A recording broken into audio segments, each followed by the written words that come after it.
Well, Don, it's been fascinating to watch the flow, the ebb and flow of this protest in Washington, D.C. over the past few days. We really have to emphasize that this has been something that has been very peaceful. And then you remember there was that incident on Monday night when police and other forces swept through, pushing those protesters out violently.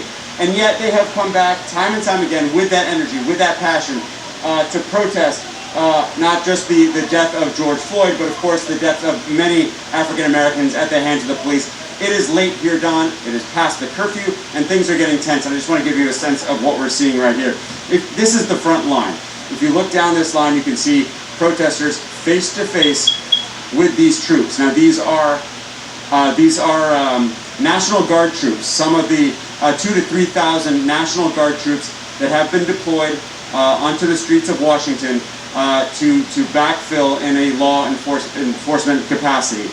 It is getting tense, it is getting late, and this is quite remarkable because there is nothing that is separating these troops, these law enforcement officers, from the protesters, which is something that we have seen over the course of the past few days, even as these protesters have been pushed farther and farther away from the White House. We were with those protesters down there about half a block, right on the edge of Lafayette Square, for the last few nights, and then today when these protesters came here, they had been pushed out. So this is what we are watching for. This is a flashpoint, something that could obviously develop.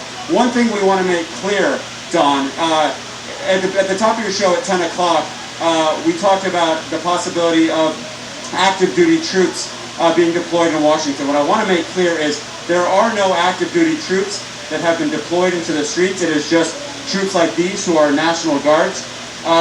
But active duty troops have been sent to Washington from both Fort Drum in New York and Fort Bragg in North Carolina. They are in Washington.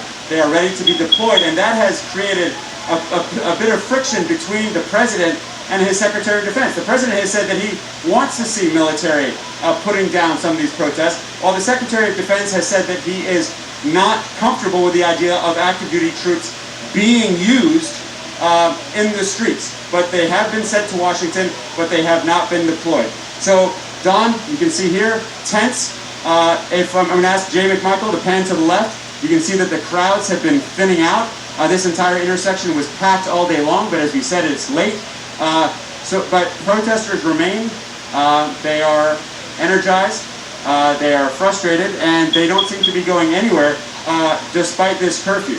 But the reason that the curfew has been pushed back to 11 p.m., Don, is because for the last few nights, the protesters have been peaceful, and we hope that it remains that way. Don? All right.